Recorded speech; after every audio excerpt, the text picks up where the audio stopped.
Ethereum is pumping hard right now, but why? I wanted to understand what was really going on, so I did a deep dive as a beginner. Here is what I found. For a while, Ethereum has been struggling. It was bleeding against Bitcoin, which just kept pushing higher. But now, things are starting to shift. Bitcoin is starting to consolidate, while ETH is the one rallying. That usually signals a rotation where money starts flowing from Bitcoin into Ethereum and the broader altcoin market. When I looked at the charts, the recent Ethereum rally stood out to me. We have had strong upward momentum over the past few weeks, and we are now approaching a critical resistance zone right around the $4,000 level. That level has been tough to break in the past and is also acting like a psychological level. We are starting to slow down a bit here, which makes sense. There are likely a lot of sell orders stacked at around $4,000. But if ETH can break through this level with confirmation, it could be a big deal. The price has been forming a broadening wedge pattern, and if we measure the distance from the bottom of the wedge to the top and project that above the breakout point, we get a potential price target of around $6,500. That's a massive move, but of course nothing is guaranteed. To understand why Ethereum is pumping, I also started looking beyond just the price. One of the most interesting charts to look at is the Ethereum/BTC chart. This shows how Ethereum is performing relative to Bitcoin. Over the past years, Ethereum has been on a strong downward trend on this chart, meaning it has been underperforming. But recently we hit a major support level. It's the same level that Ethereum bottomed out at in 2019 before it went on to put in its new all-time high. ETH also just broke above the 50-day simple moving average, a level it has struggled to break through while it has been on its downtrend. That candle close above this trend line is a technical signal that momentum might be shifting back into Ethereum's favor. Now, price action is one thing, but smart money is also starting to pay attention. If we look at ETF flows, institutional investors are starting to load up. In just the past few weeks, we have seen over $4.5 billion flow into the Ethereum ETF.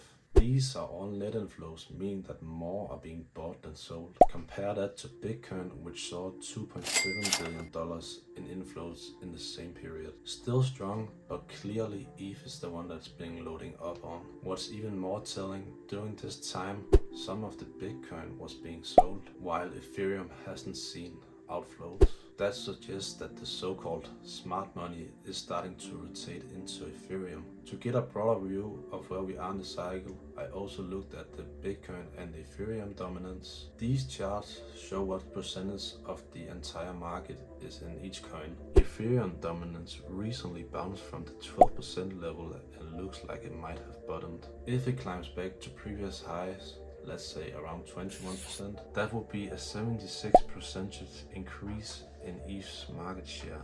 At the same time, Bitcoin dominance is starting to fall. Historically, this happens when people start to rotate from Bitcoin into Ethereum and the broader altcoin market. It doesn't mean that Bitcoin can't go any higher. It just means that Ethereum and the broader altcoin market is starting to outperform Bitcoin. But there is also a macro side to all this. A lot of people are now talking about interest rate cuts. There has been pressure from figures like Trump who are urging the Fed to ease up. On the day I'm recording this video, we have a FOMC meeting. That's when the Fed shares its outlook and policy decisions. Now, the market doesn't expect a rate cut today. According to Polymarket, the odds of this happening is just around 3%. But for the September meeting, odds are closer to 60%. That could act like rocket fuel for Ethereum and the entire crypto market. Though of course it's just a possibility, nothing is guaranteed. So with all these things going on, the chart patterns, the ETFs inflows, the ETH BTC breakout, the dominance starting to shift, and macro setup, it looks like ETH could really be setting up for something big. But as a beginner, here's what I've learned. Don't chase the pumps. Understand why they're happening. ETH may be overheated in the short term, especially at this key resistance level that we are at, but this could also be the start of a bigger trend that plays into 2026. Personally, I have been accumulating ETH for a while now, also before this rally happened, and I plan to continue to dollar cost average into Ethereum not trying to time the top perfectly or the bottom. I have come up with a small exit plan as well that was inspired by Benjamin Coven. It's basically a set of key price levels where I will look to take some profits gradually on the way up, increasing the percentages I sell as we go higher. But I also want to make sure I have a portion of my ETH left, so if we shoot past these levels, I still have some. I think it is just as important to have a good DCA plan when buying, but also when you are selling. It helps take out the emotions of it and keeps it more structured.